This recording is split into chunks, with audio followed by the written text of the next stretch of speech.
Chris Godinez, licensed professional counselor, also the host of We Need to Talk on every Sunday at noon. This video is for educational and informational purposes only. If you feel you need a therapist, please go to Google, type in therapy, your city, Psychology Today will pop up, click on that, and it will have qualified therapists in your area. Also, the views and opinions stated herein are mine and mine alone. They do not represent the ACA, the APA, or any other damn therapist for that matter. Boom, shakalaka done. Okay. Let's get to the questions. So there has been a ton of questions. Some of them I think are repeats, but I'm going to go ahead and re-answer them because I think they're important. So, all right. Is it common to lose friends after going through therapy and workbooks? I find myself without friends and triggered. What should I do?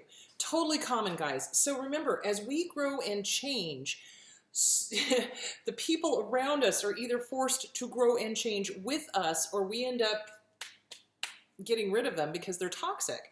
So when we lose friends, because we're going through therapy, so one of the most common things that I hear abusers or toxic people say or do to somebody who's going through therapy, well, you've changed. You've changed. You know, like it's a bad thing. It's like, damn frickin' straight I've changed. So what you want to do is you want to evaluate, are these people your tribe? Are they on your side? Or are they not? So people who are part of our tribe, part of our group, they are going to be supportive and loving and kind and caring and going, go you, this is fabulous. You just keep growing, you know, but the ones who want the status quo are generally disordered. So think about it.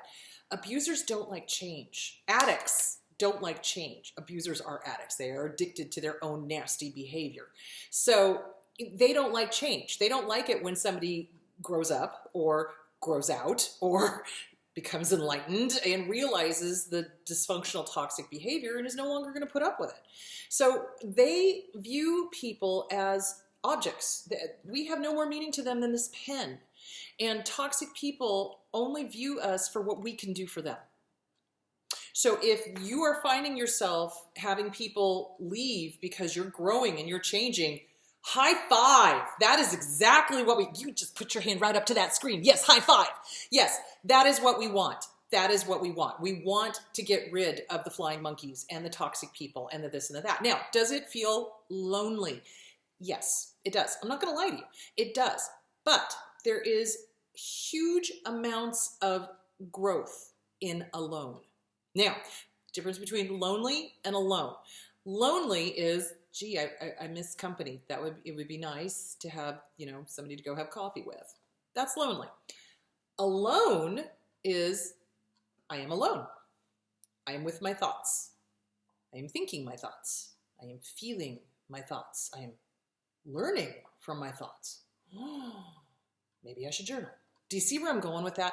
There's nothing wrong with being alone, but we get trained by our toxic parents, our toxic lovers, our toxic bosses, our toxic friends, whoever, that alone is somehow a horrible thing. No, it is not. That is where growth happens. You have to.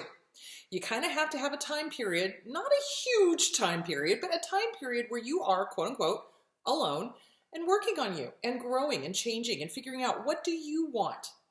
What do you need? What would make you happy? Because we focused our lives so much on what would, you know, make the abuser stop abusing us that we forget who we are and what we want.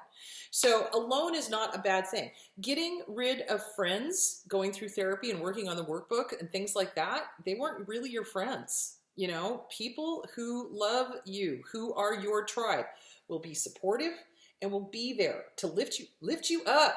It's like a cheerleader. You go, girl. You go, guy. They're happy for us. Those are real friends. Not real friends are the ones who are like, you've changed.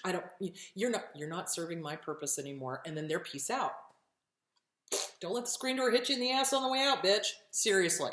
So, okay. So there's that. Yeah, it is common to lose friends after going through therapy and the workbooks. And the thing of it is you need to work on your picker. Your picker doesn't mean just romantic. I think some people get confused and they think, oh, well, it's my romantic picker. No, it's your every picker. Okay, so when we have had toxic friends, that means our picker is broken. broken. So we have to fix it. We have to fix the picker. So that means doing a list of deal breakers. See, the deal breakers are not just for romantic relationships. It's not just for romantic relationships anymore. No, I mean, it's for everything. It's for any relationship. It's for a friendship. It's for a romantic relationship, a familial relationship, a boss, work, coworker relationship. Do your list of deal breakers. Do your list of deal breakers. And make sure that nobody is walking over those. Also, what do you love? What do you love? What did you used to do when you were a kid? Or if you couldn't do fun things when you were a kid because your family was cuckoo for Cocoa Puffs, what have you always wanted to do? Go do it. Seriously. When you do the things you love and find passionate and enjoy, you will find other like-minded people. That is your tribe. Those are your people. Those are your people. Somebody who's just as passionate and involved and enjoying and having fun and joie de vivre as you are about whatever it is you're doing. That's how you find new friends. And then you listen to your gut. So this is where we go south. So our guts are always talking to us. We just have learned to ignore them because our abuser has said, "Bap, you don't see the pink elephant in the corner of the room taking a shit," right? So we have to relearn that, yeah, I fucking do see the pink elephant in the corner of the room taking a shit, asshole. You know what I'm saying? So it's like you have to relearn to trust your gut, trust your instincts. When we meet people, trust your gut, trust your instincts. What is your gut telling you? Is this a good person? Yes or no? Right now, right now. Yes or no? Yes or no? Yes or no? Do you see where I'm going with that? Head and the heart tell stories. This will tell stories. That will tell stories.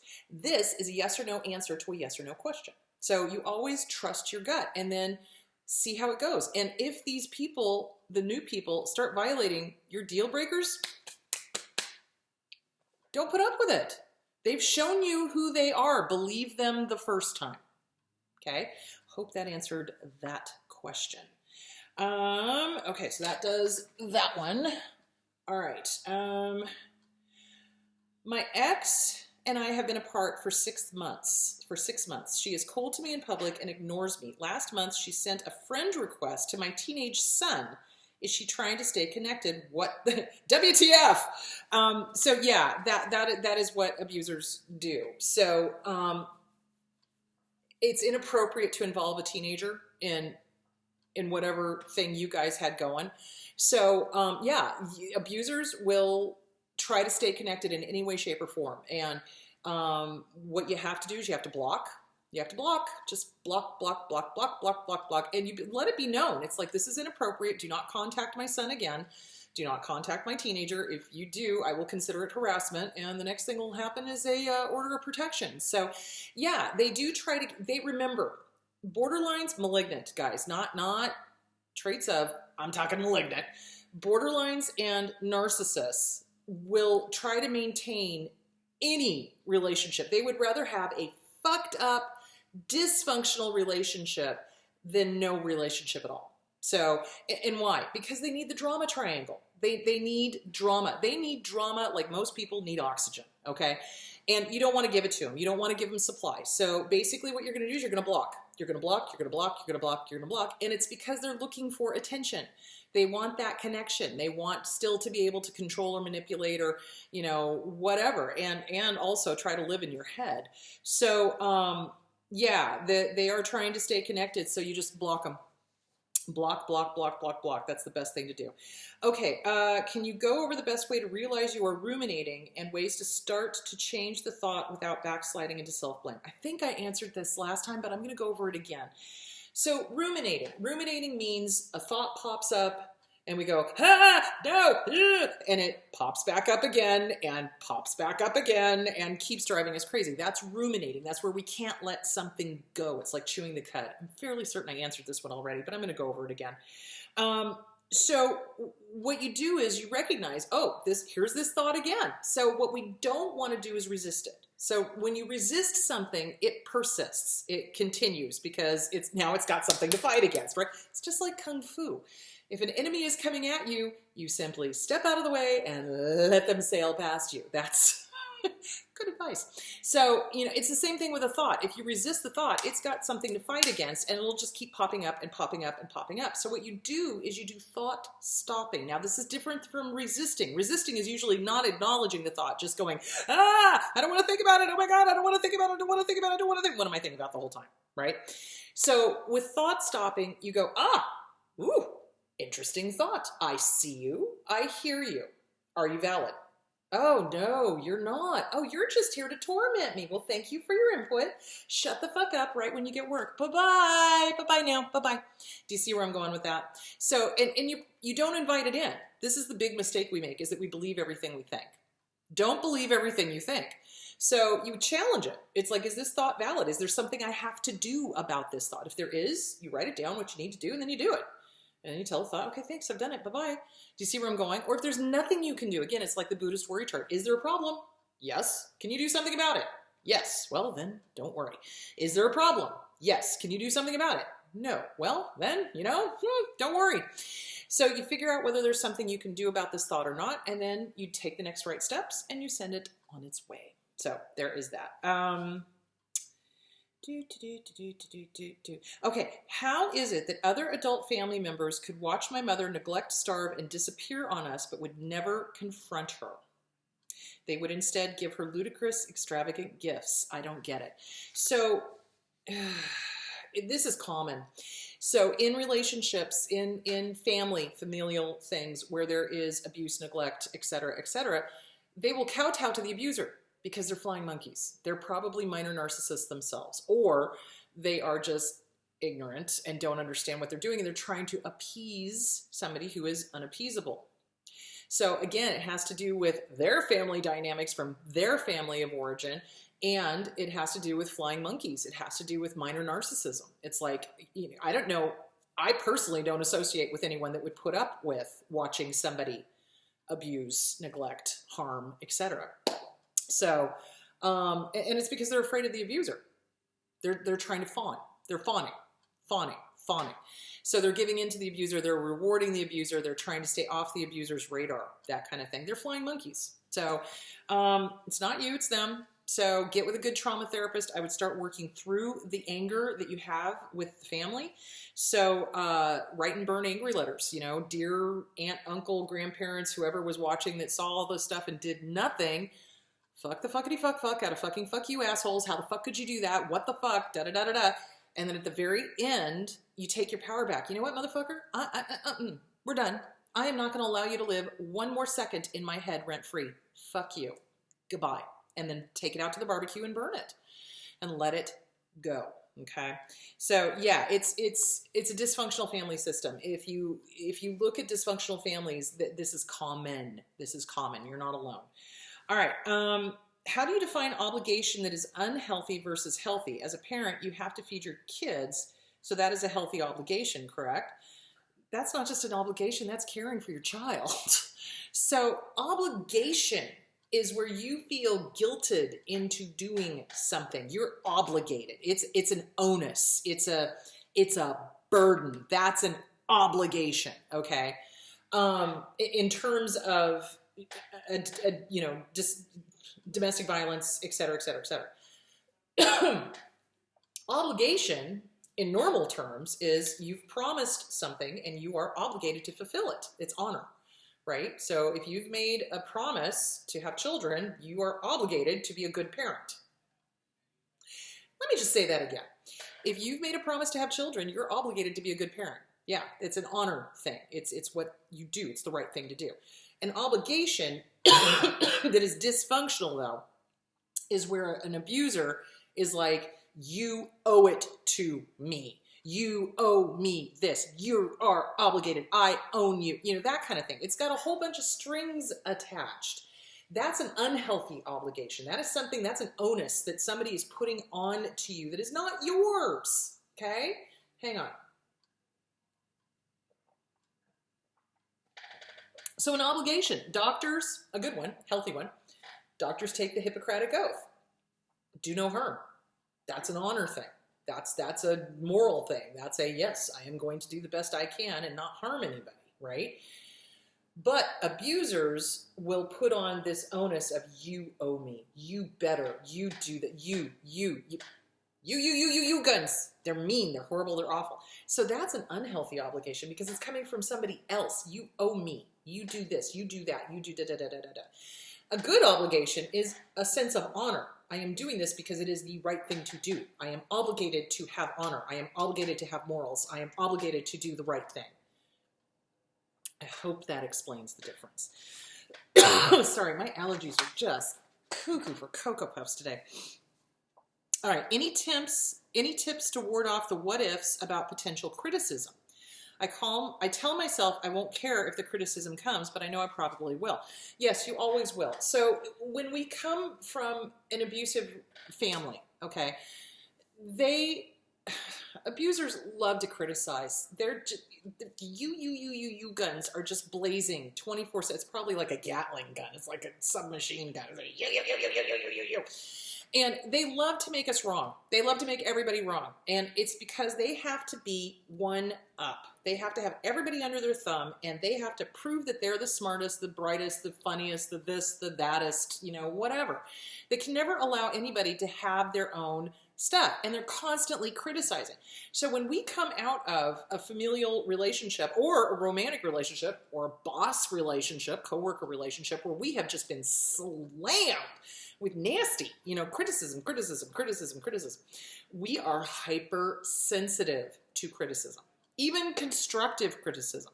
So the way to start working through that, hang on, I'm so sorry guys, I'm just a little congested. The way to start working through that is to really take in the criticism, but consider the source. Is this coming from someone you trust? And is the criticism valid? So again, you're going to be using your logical skills, and you're going to be using the challenging skills. Is this coming from somebody I trust? And is this not only somebody I trust, but is this criticism valid? Is this something that is real and I do need to address? Or is this coming from somebody I don't trust who's using it as a way to one down me? And is it coming from somebody, a place of abuse, So it's intention. What is the intention? Now, here's something that abusers love to do. Well, I'm saying this for your own good. No, you're not.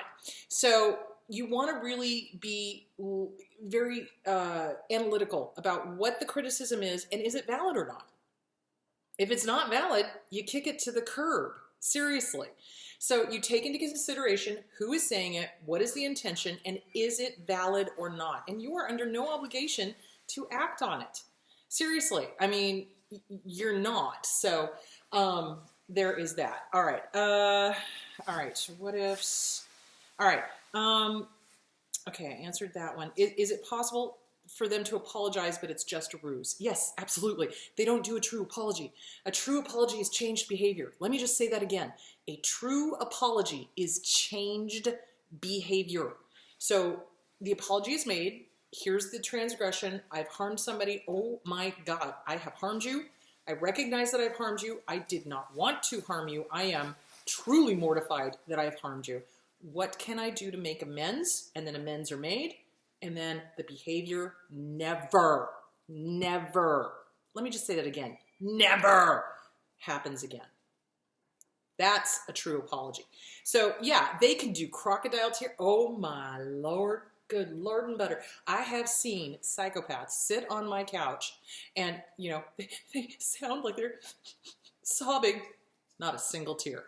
Not a single tear. That was not a sincere apology. And I called them on it, and then they scream at me and go running out of the office because they've been caught. So, yeah, they can absolutely do a fake apology. They can absolutely do, I'm sorry, but then the behavior happens again. So here's the thing. If an apology is made, the behavior had better never happen again, because if it happens again, they weren't sorry. And at that point, you are free to roam about the country because, nope, they have shown you who they are. They have shown you who they are. Believe them the first time. So there's that. Okay. How do I cope with my narcissistic sister and the way she intentionally leaves me out of activities with her and my dad since mom died? Well, yeah. If she is truly narcissistic and she is intentionally leaving you out of activities, count your blessings. Why would you want to be around her? If you want to be with your dad, go be with your dad on your own. You don't need to be around your sister. Again, what are the pros? What are the cons? Do a pro and a con list. What are the pros of being around your sister? What are the cons of being around your sister? If the cons outweigh the pros, bye. Blood does not mean relatives. Blood does not mean family. It doesn't. It means relatives. It does not mean family. You may be related to these people, but you don't need to be around them. So here's the question to ask, and this is the question I ask everyone. If you were not related to her, would you have anything to do with her? If the answer is no, act appropriately. So does it hurt? Yeah, it does. And, you know, is it unfair? Yeah, it is. But if this is somebody you would not normally be around, don't be around them. Just don't be around them and set up time with your dad on your own. It's been 4 months since I left my 13-year abusive relationship. Is it normal to still feel really sad? Honey, it's only been 4 months. It's only been 4 months. And this was a 13-year relationship. Okay, let me, before I go off on a rant, let me finish answering this question. I seem to go between missing my abuser to feeling like I have to hate him so I don't go back. In our society, we have got this crazy idea that terrible things are happening or should or happen, and we should, could, would, which is a great way to beat the living crap out of yourself, get over it in a month. 2? Yeah, I actually, when I worked in the children's grief clinic, the Dougie Center up in Oregon, I actually had a person had a employer 2 weeks after her son died from cancer demand that she stop crying at her desk. I told her to look for a new job. You know, it's just, our country has got this fucked up idea of how grief goes. Now, when we leave an abuser, we are grieving. Grieving, hard grieving. Why? And I think I talked about this last week on the show. So we're hard grieving because we're grieving the loss of an idea. We're grieving the loss of who we thought they were. We're grieving the loss of what we wished would happen. And we're going through the grieving process of somebody who's still alive. It's like a zombie. I think I talked about that. So 4 months is nothing. It takes a year of normal grief, of a regular, healthy, good relation. You loved the person, you guys had a great relationship, they die, and it takes a year to go through the grieving process for uncomplicated grief, okay? When you are dealing with complicated grief, which is what we've got when we've got an abuser who's still walking and talking and breathing and on this planet, but we are no longer with them and the relationship is over, that's complicated. You know, or if you've got an abusive parent or whatever that dies, that's complicated. You're going to have the I love you, I hate you feelings. You betcha in all of these scenarios. So 4 months is nothing. You're going to be going through the intense grieving process for a year, okay? You got to get through all the firsts. You know, the first Memorial Day, the first 4th of July, the first Labor Day, the first Halloween, Thanksgiving, Christmas, New Year's, anniversary, birthday, anniversary date of when you guys broke up, you know, etc. You got to get through the whole year. So you got to be gentle with yourself for the whole year. Now, it's normal to miss the abuser. Why? And I'm going to talk more about this on Sunday. It's because the intermittent positive rewards, they've got us addicted to that. I love you, I love you, I love you, I hate you, I love you, I hate you, love you, hate you, love you, hate you, etc., etc. So we are addicted to that. And I'm going to be talking more about this on Sunday. Why do we miss our abuser? Why do we feel addicted to them? It's because of that. So I'm going to go more in depth about that. So no, you're not crazy. This is normal. You do kind of have to hate them so you don't go back. So you write a list of deal breakers. You write a list of deal breakers. What will you not put up with from anybody? That should be no disrespect, no name calling, no raging, no screaming, no shouting, no criticism that's, you know, not constructive, no harmful words, no lying, no cheating, no stealing, no, you know, treating your own kids like doo-doo, none of that. You know, you write a list of deal breakers, okay? And then anybody who crosses that, and then write out a list of what he did to you, he or she. Write out a list of what he or she did to you, and then compare it to your deal breakers. And if they've crossed even one of them, Bye-bye. Remind yourself. Work on self-esteem. The Self-Esteem Workbook by Glenn Schiraldi. You want to do that. The Disease to Please by Harriet Breaker. Also, Codependent No More and Beyond Codependent No More by Melanie Beattie. These are all books you want to start working on. The Inner Child Workbook by Catherine Taylor. What attracted you to this person in the first place? CPTSD From Surviving to Thriving by Pete Walker. What did you believe that they told you? Why in the world would you think you deserve to be treated like that? No, don't go back to them. But do write out every rotten thing they did to you. Write out your list of deal breakers and see how many of your deal breakers they crossed over. And then remind yourself, I don't deserve that. I don't. Because I am a beautiful human being that's a child of the universe, and I don't deserve that. Thank you. Do you see where I'm going with that? So, yeah, so everything you're feeling, hun, is normal, and it's because of the intermittent positive rewards. And actually, I'm going to go into more depth into addiction now. I'm going to take it from two stances. I want to take it from the stance of we are addicted to the abuser, not the abuse. Want to make that very clear. We are not addicted to the abuse. We are addicted to the abuser because of the intermittent positive rewards. So I want to take it from that stance, but I also want to talk about addictions that the abuser has that makes it really hard to kind of figure out what's going on and, you know, oh my gosh, I can't leave, they have an addiction, blah, blah, blah, and then well, we're going to talk about that. Okay, let's see. The last time my ex contacted me, he said he had a bad dream about me and wanted to check on me. The same day he got into an accident. Should I check on his health? No, absolutely not. The bad dream thing is a Hoover.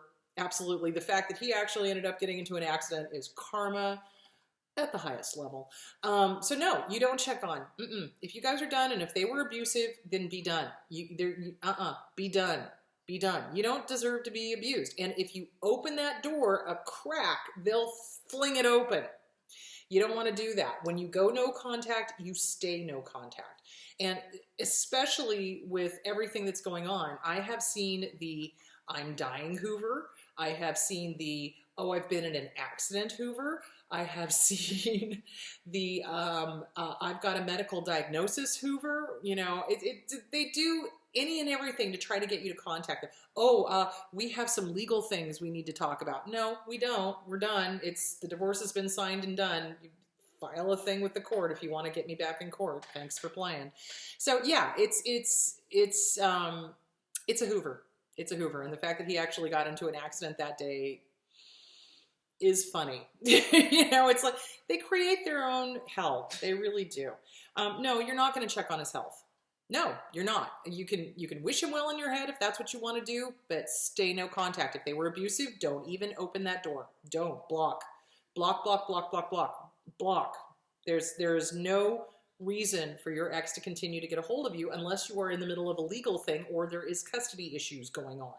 So, or there's something about the kids you need to talk about. If there's no kids and no custody and no legal things going on, there is not a reason on the face of this planet for them to get a hold of you. So block them, block them, block them.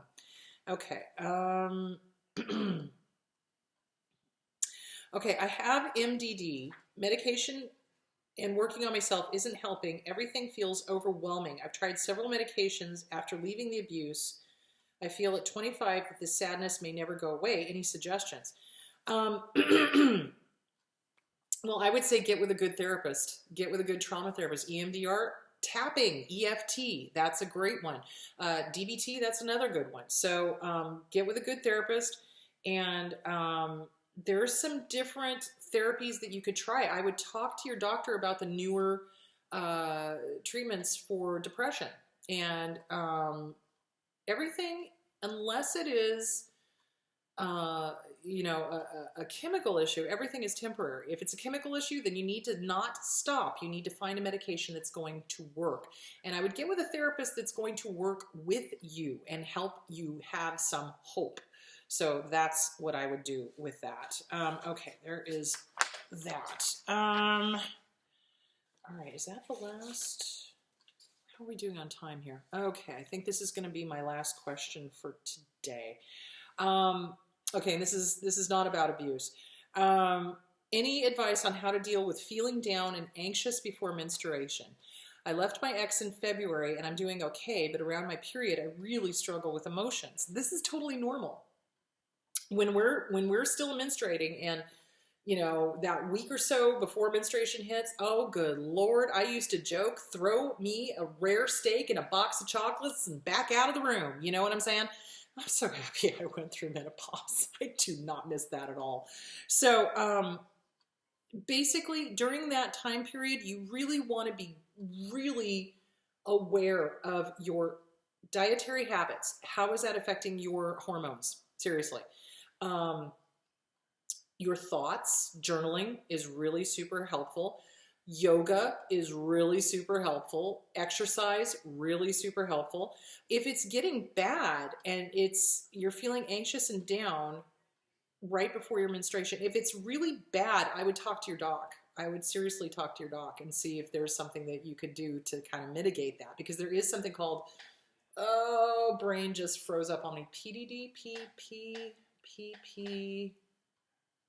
MD, PB. It's where the hormones go really wonky donkey around the periods, and it really causes ginormous mood swings. So you want to keep an eye on that. And I would talk to your OBGYN. I really would. So a little bit of mood swings are normal, but if it's like, you know, really, really you're struggling, I would talk to your OBGYN, honestly. I would make an appointment and do that. Okay, kids, I think that's it for today. Good Lord, I plowed through a bunch and I still have a bunch more. So this week I am going to be discussing on Sunday, I'm going to talk about addiction and both from why are we addicted to that person? Why do we miss them? What WTF?